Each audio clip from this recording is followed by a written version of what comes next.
So once we define what success looks like, then we're going to stack up the tasks that get us there. Success for me is not just teaching you how to get 20 things done on your to-do list instead of 10.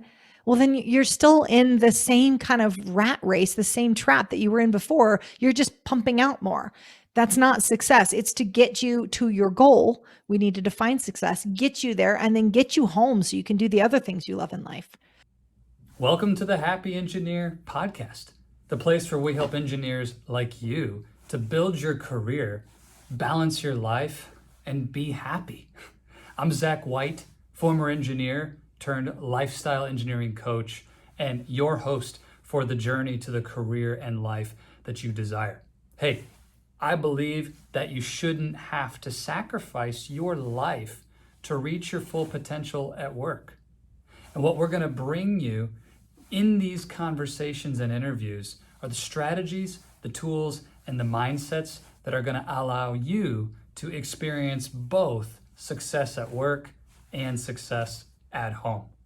Hey, we do the best we can to keep this free from advertisements. Of course, I can't control what YouTube may throw up, but do us a favor and share this podcast with anybody who you think may like it. And don't forget to click the bell and subscribe and get notifications to our YouTube channel and for upcoming releases of the Happy Engineer podcast. I would love your feedback, and even more than that, love your story. Share with us how these strategies and tools are working for you. Would love to be in touch with you. Connect with us on social media. Find me at Oasis of Courage on Instagram, Facebook, or Zach White on LinkedIn. It's an absolute pleasure to serve you. Now let's do this.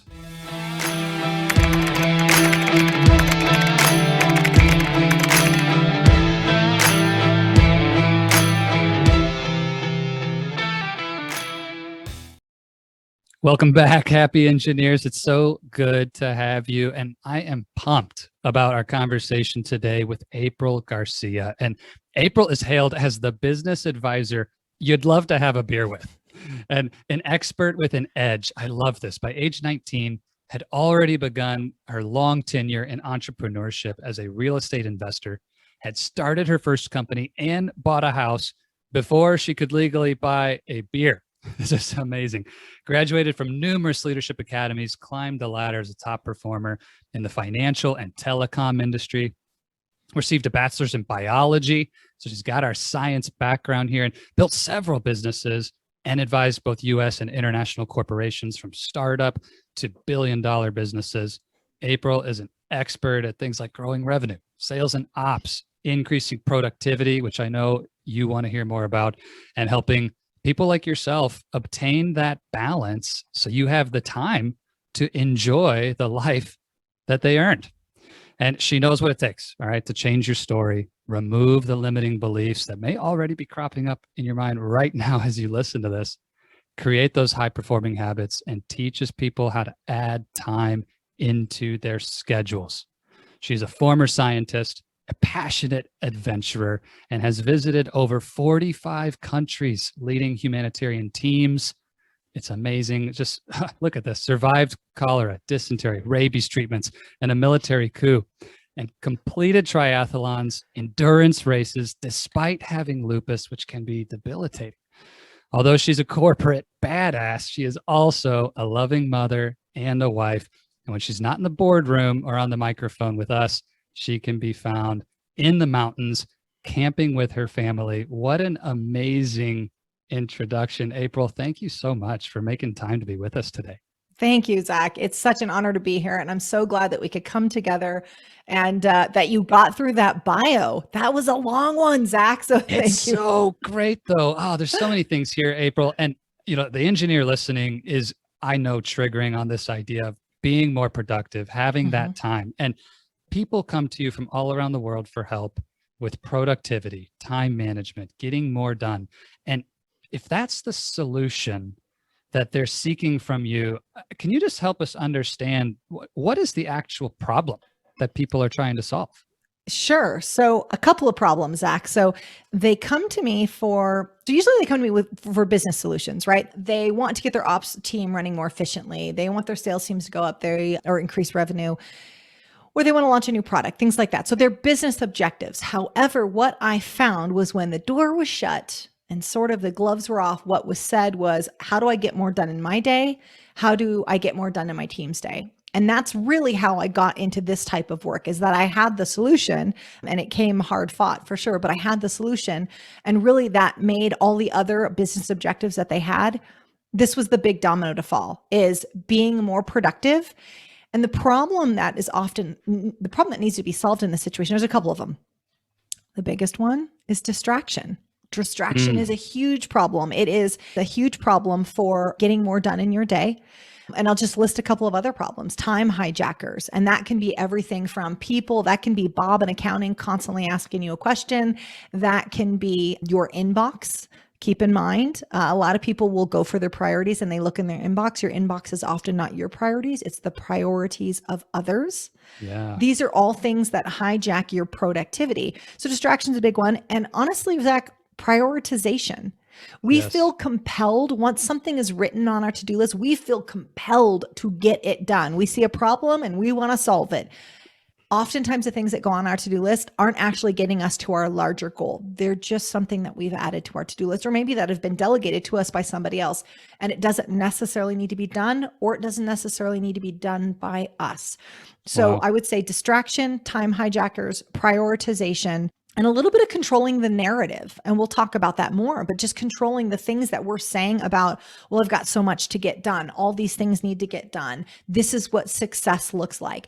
This is the price of admission to success. That is a limiting belief, because when we imagine success, oftentimes, especially in the professional realm, we imagine long days. We imagine that you have to fight and claw to get to the top. Whether that's a corporate ladder or you own your business, it can still be this focus of, well, I have to do this. This is the price of admission. And I'm here to tell you that's not the case. I love the spirit of this already. I know with a productivity expert on the other end of this conversation, we're going to get through some amazing value here. But before I dive right into these areas, tell me, April, where was the point in your story where you realized, I'm really good at this, at solving this problem? Sure. When did you come to that realization? Where were you in life at that time? Take us back to that. Yeah. So I would say that before I discovered that I was really good at this, I first had to be really bad at this. That's really where, as is often the case, necessity is what spurs us on for this. So looking back at my career, Zach, I'm going to be honest, I was always pretty good at what I did. I was always a top producer. I was always in the top, 5% of the industries that I was in. And I was very successful. I'm going to be honest. It came with a huge price tag. I worked incredibly long hours. So in every building that I worked in, I knew the security, I knew maintenance. I can remember in my 20s working in the financial industry, and maintenance rescheduled all the lighting in the parking lot because I would leave hours after everybody else. And so here was this 20-something-year-old leaving the parking lot of a bank. And it was this kind of sketchy location. And I worked all the time. So that came as the price. And I told myself, well, this is the price of admission. This is what it's like to climb the corporate ladder. And I did. And the truth was my system was working, but I was paying this huge price. So I started giving up on the things that I loved in life. I'm a big outdoors, very adventurous, love travel, love anything, mountain bike, hiking, all of those things. And those started to get smaller and smaller in my life. Yes. And where it really became a problem was when I became a parent. Because I wanted to be a very present parent. I wanted to be engaged, and I wanted to teach my kids how to paddleboard and travel and all these things that are important to me. I wanted to be there with my kids for that. And that's what really forced my hand into say, okay, well, the system I had was working, but I had to pay a big price.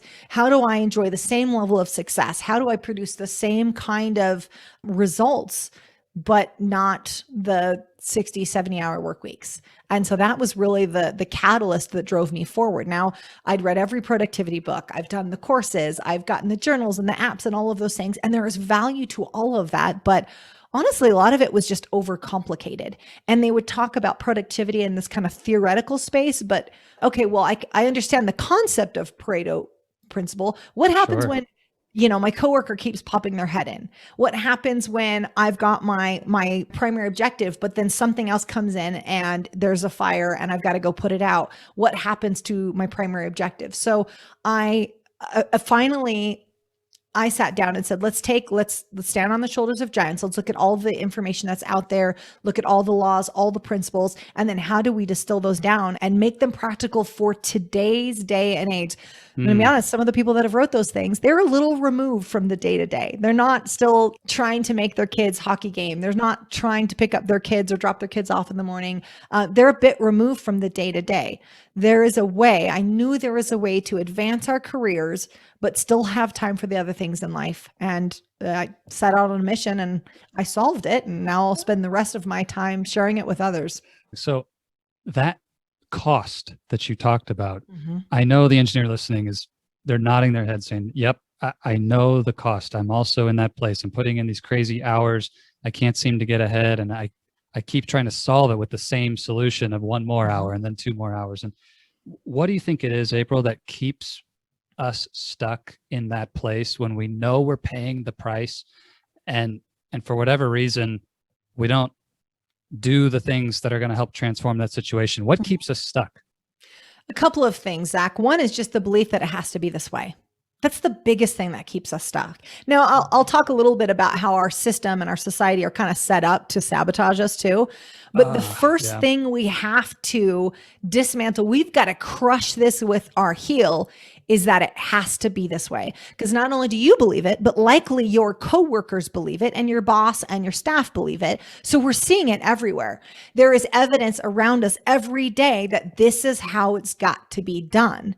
And so we buy it, hook, line, and sinker. Yep, this is what it is. This is the price of admission. So the first thing we've got to do is crush the idea that this is the only way. And maybe some of us grew up and we saw, our dads, maybe they were successful. Maybe we saw them put in the really long hours. And we define success by, oh, this is what it looks like. It looks like 12-hour days. It looks like texting your spouse that I've already left for the day, honey, when you're still sitting in the office trying to get one more report out, right? Who hasn't been there? I've been there many times, and I'm sure many of your listeners have. Yeah. And we're rushing or we're enjoying some measure of success and we buy the cabin that we're going to go to on the weekend. And then our partner's going without us and maybe we'll meet them up there on Saturday. And that hurts. But again, we say, well, but my career is paying for that, right? So I'm providing for that life for them.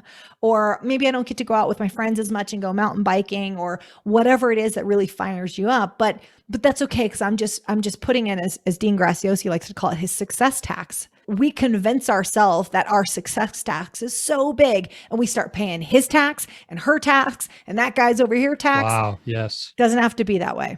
This is huge because you're talking about a mindset, not about a tactic right there. And so, I'm just going to ask the dumb question. Okay, that sounds great, April. I want to crush this belief or this idea that it has to be this way. Okay, am I done? Did I do it? How do you know? Or what's that process of a mindset transformation? Sure. So there's a couple of things. So one is the belief, and when I go through, so I have the course Multiply Me, and it's focused on time management and productivity. And the reason why the first 2 modules are focused on mindset is because I can show you how to take a 10-hour day and make it an 8-hour day, or a 12-hour day and make it an 8-hour day. But if you believe that's what success looks like, if you've defined it that way, eventually you will return to the longer days, because that's how you're defining success. So I can't emphasize enough that crushing this belief is very important to success. So let's just say, okay, April, I've accepted that there are the Tim Ferrisses of the world that are working 4-hour weeks. I don't know anyone who works 4-hour week. I'm sure they're out there, but we accept that maybe it doesn't need to be 60 hours a week. Maybe it's just a nice 7-hour day and I'm very productive. Okay, I buy it, April. What's next? The next step after that is we have to define what success looks like for us. We need to make sure that the thing we're about to do is going to get us to our goals. So before we jump into tactics, so we've got very, very specific tactics, like what do we do with interruptions? What do we do with time hijackers? What do we do with our phone, the weapon of mass distraction, right? We go into very specific tactics. That's not mine, that's Brendan Bouchard's, but I loved when he said that. We go into very specific tactics, but before we do that, we've got to crush the belief, number 1. And number 2, we've got to define what success looks like. So a lot of people will sit in front of me and say, I want to climb the corporate ladder faster. How do I get there faster? Well, before we add gasoline to the fire, make sure, let's use the analogy of the climbing the ladder. You Mm. better look up and Hmm. see, is this the building I really want to be on? There's an Yeah. old saying about that is before you climb it faster, make sure you need to go where you're trying to go. So it's not about just faster, define what's success. So lean out into the future, maybe 3 to 5 years and say, okay, this is what success. I want this role. I want my job to look this way. I want my business to look this way. So once we define what success looks like, then we're going to stack up the tasks that get us there. So again, we're not just jumping in and doing things faster. Success for me is not just teaching you how to get 20 things done on your to-do list instead of 10. Well, then you're still in the same kind of rat race, the same trap that you were in before. You're just pumping out more. That's not success. It's to get you to your goal. We need to define success, get you there, and then get you home so you can do the other things you love in life. So I can go into the actual Yes. practical Yes. steps, but we really So got to good. clarify where you're headed first. Clarity and where you're headed is the ladder leaning against the right wall. I love this. And at any point in the process, April, if somebody's on the ladder, they think they've got that 3 to 5 year plan set up and they're hustling, they're climbing. What's the test or what's the way to check and ask yourself, is my mindset still in that right place? Or have I fallen back into the old pattern, the old mindset? Mhm. If that's such a foundational starting point, what would you recommend for someone if they're not sure, like, have I landed back in that old way, or do I have this new mindset that's going to serve me and take me towards that definition of success? What's the test? That's a really great question, Zach, because it does take maintenance. And it's a maintenance. We have to manage our mindset. We don't shift our mindset and snap it's there because you've lived a lot of years. You might have left 30 years, 40 years, 50 years in another mindset. So it does take maintenance. I want you to think about it like a muscle that you're exercising. We don't pick up the dumbbell once and go, oh my God, check out my sweet biceps. Doesn't work that way. You've got to maintain it. So there are things that you can do in the Multiply Me method, but there's things that you can do that you can kind of pressure test as you go. Have I slipped back? And a lot of times our schedules will tell us we've slipped back. A lot of times we'll look at it and suddenly our days have gotten longer again. And we start taking on other people's priorities, right? OPPs. We end up taking in other people's priorities. And then we're like, oh, okay, well now my schedule's starting to suffer again. A lot of times our health does, because then we work through lunches. I used to say that I only ate lunch if it was part of a meeting that I was hosting. Otherwise I would just work through my lunches, right? I just had the power bars in my desk and a Keurig that sat next to it because coffee was for closers and I was a closer. Well, that's Yes. not the best way to live. That's one wow. way. That's one way to do it, but 5 and 5 get you to 10 and so does 2 and 8. So maintaining that mindset is important. Yes.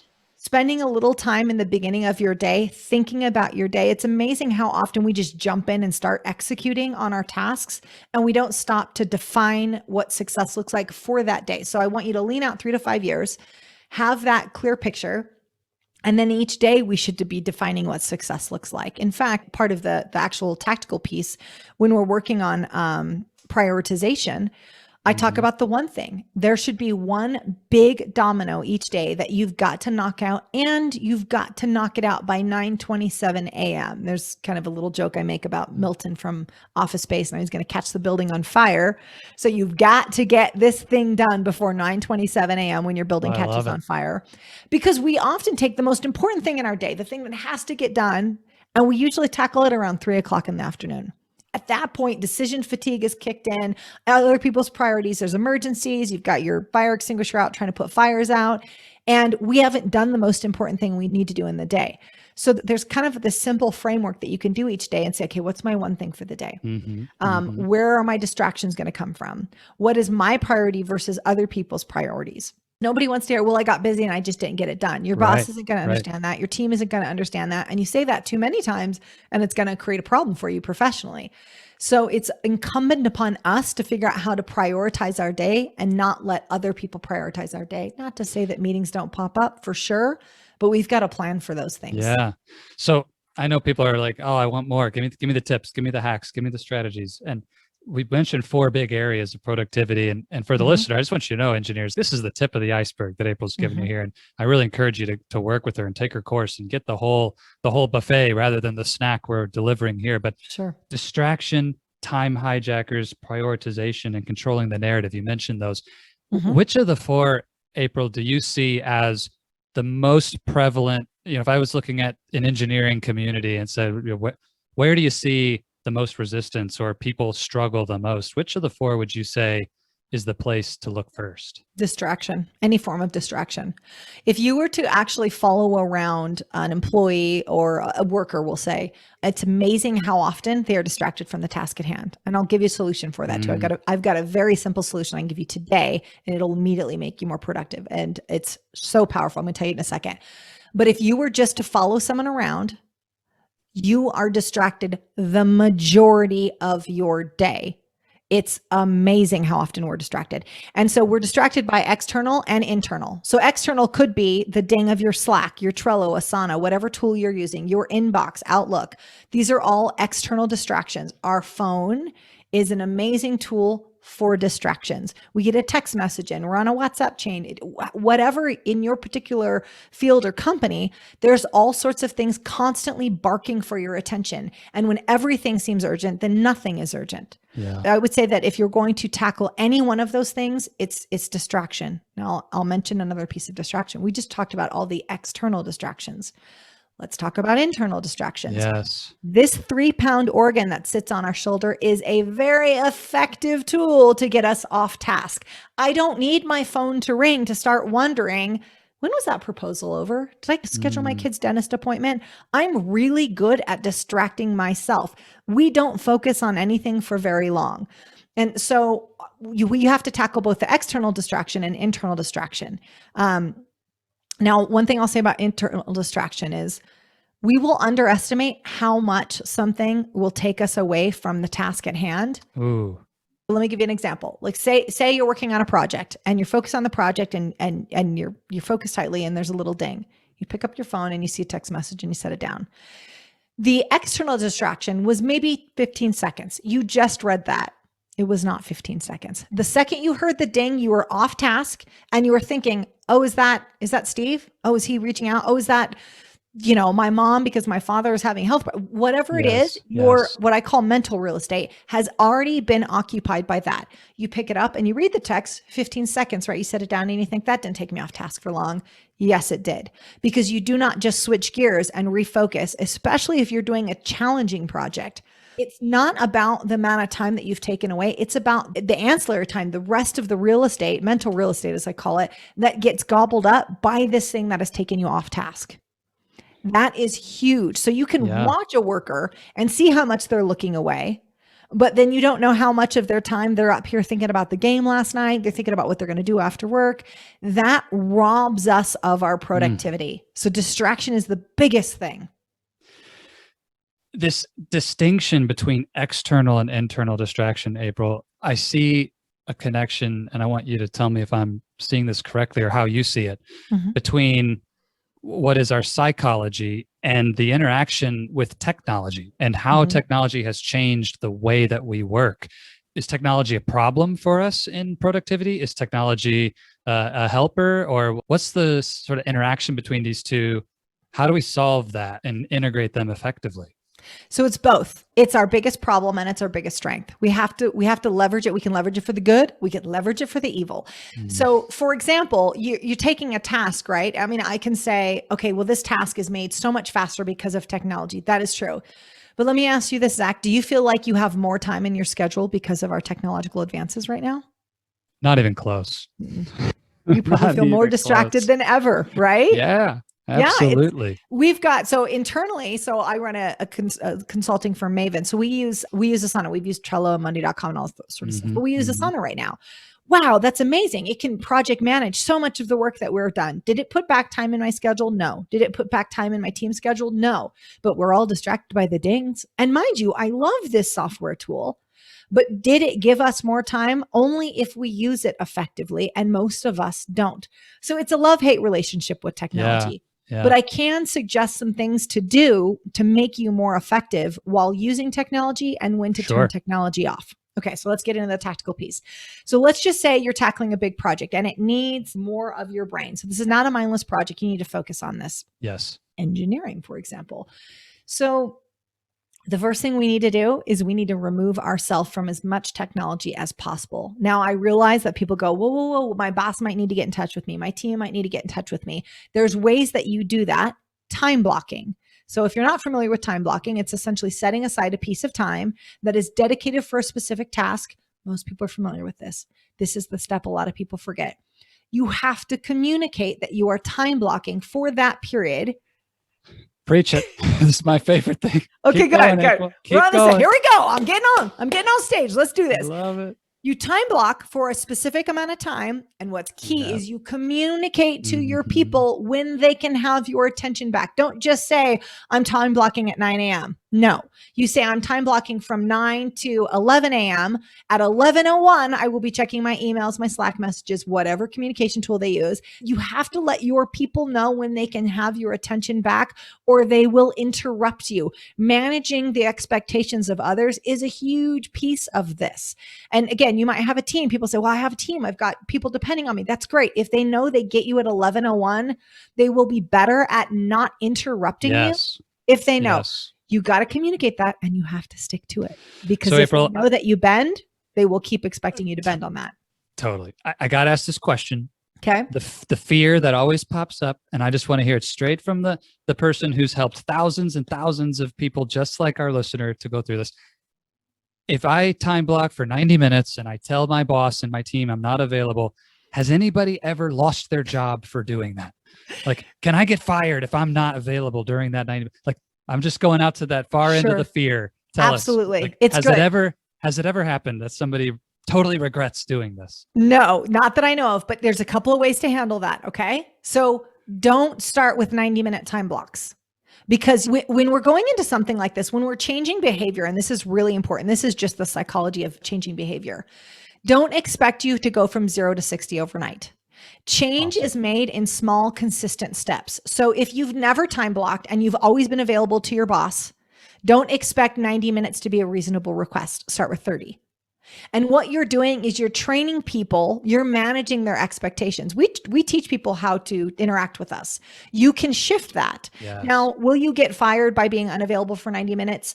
No, as long as you communicate it, and icing on the cake, be able to show your results. If they're waiting on something and you can produce it after that 90 minutes, they're going to start to correlate. When he or she is unavailable for that 90 minutes, we get incredibly effective work from them. But if they're unavailable for 90 minutes and you're on social media, you're looking at your phone a lot, well, then you can have another conversation probably. But if you're running into a problem with that, make sure you communicate it. Sit down with your boss and tell them why, and not like, I get distracted and I struggle. Don't make this your fault. This is, hey, this is the technique and performance improvement. And I want to deliver exceptional results. And I believe, I have looked into it, I've researched it, whatever language serves you, that by doing this time blocking method, I'm going to be able to deliver better. But let them know when you're available again. Oh, I love that. So remove ourselves from as much technology as possible. What's number 2? So the other piece to this is that nobody focuses on anything for 90 minutes.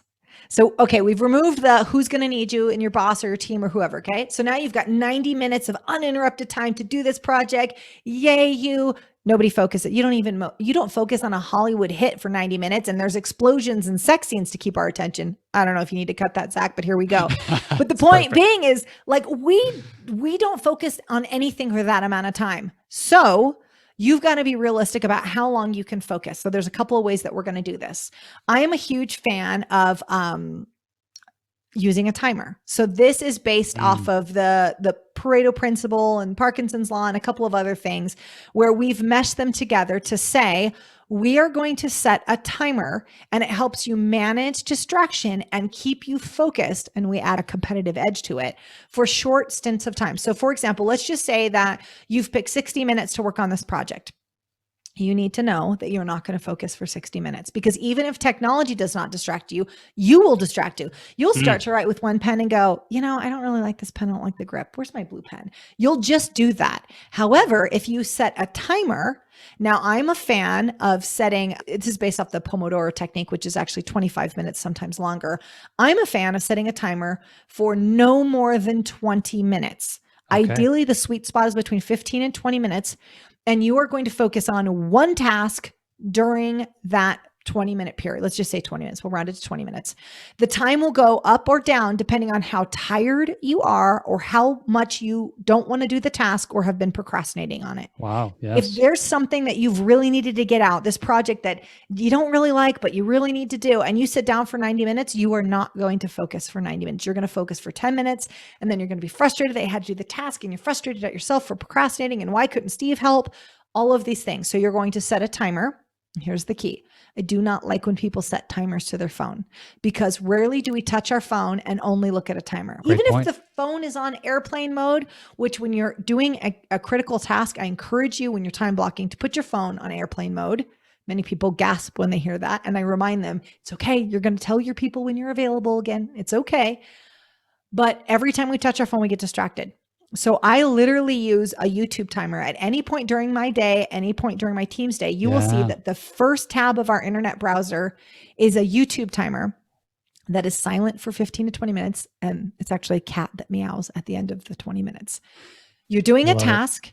And say you're focusing on for 60 minutes, you will reset that timer for 20-minute increments. When that timer is up at 20 minutes, you're going to do something physical. It can simply be stretching. It can be moving your arms. Some people will get up and circle around their chair and sit back down, but something physical. We've got to manage our physiology so we keep our energy high. Otherwise, we're approaching a task with low energy. If you sit and bang out something for 4 hours, your energy has dropped and so has your efficiency. Just standing up and stretching is critical. So if you get nothing else from this conversation, this interview, just hear this. Set a timer on repeat, 20 minutes over and over again until you get the task done and compete against the timer. I've got 20 minutes. Go, go, go. Let it bring out the competitive side in you and it will help you stay on task. You will be amazed at how often when the timer is up, you have gotten off task, either external or internal distraction will lure her in. It just does. It just distracts us. So that's the key to That's awesome. And in between each interval, take that short break, stand up, move the body, get your energy back up, and then go right back in. That's exactly it. That's exactly it. This is awesome. So it's leveraging psychology too. So we're managing technology, internal and external, but you've also got to use, right now our psychology is almost often used against us. We have terrible stories, terrible narratives. We believe things have to be a certain way. All that psychology is working against us. I also teach people how to use your psychology in your favor. If you look into the future, April, where do you see this psychology technology interaction going? Is it getting better? Are we learning how to handle it, or is it getting worse? I feel like it's going to get worse before it gets better. I feel like our workforce will be more distracted. It's going to have to hurt more before people take action. When people are comfortable, they don't take action because change is hard. And I think that people haven't suffered enough for them to actually change, which is why we have to have these conversations. Don't let it get that bad. Don't let your hours get that long or your health suffer or you not get home in time to have dinner with your people. Don't let it get that bad before you take action. Take it now, because ultimately, not only does it give you enjoyment back in the rest of your hours, but you produce better results. You can perform at your best without those long hours. This is a great place to take our conversation as we near the end of our time, April. If somebody hasn't already caught on, April's got 1,000 tactics, and we can pick from the menu of those on exactly what you need to be productive and get things done in your day and compress those hours down. But at the end of it all, getting more done, why does that even matter? And what is, the message you'd have for the engineer listening? Like, why do we even care about being so productive? The work that you do is important, but it is not all of you. It's important to do your craft and to do it well. It's important to produce results and perform at your best. But there are other things about you that you need to make time for. You've worked so hard for this life. I want you to have time to enjoy the life you've earned. I love it. We could just stop right there. It's so beautiful. Enjoy the life that you've earned.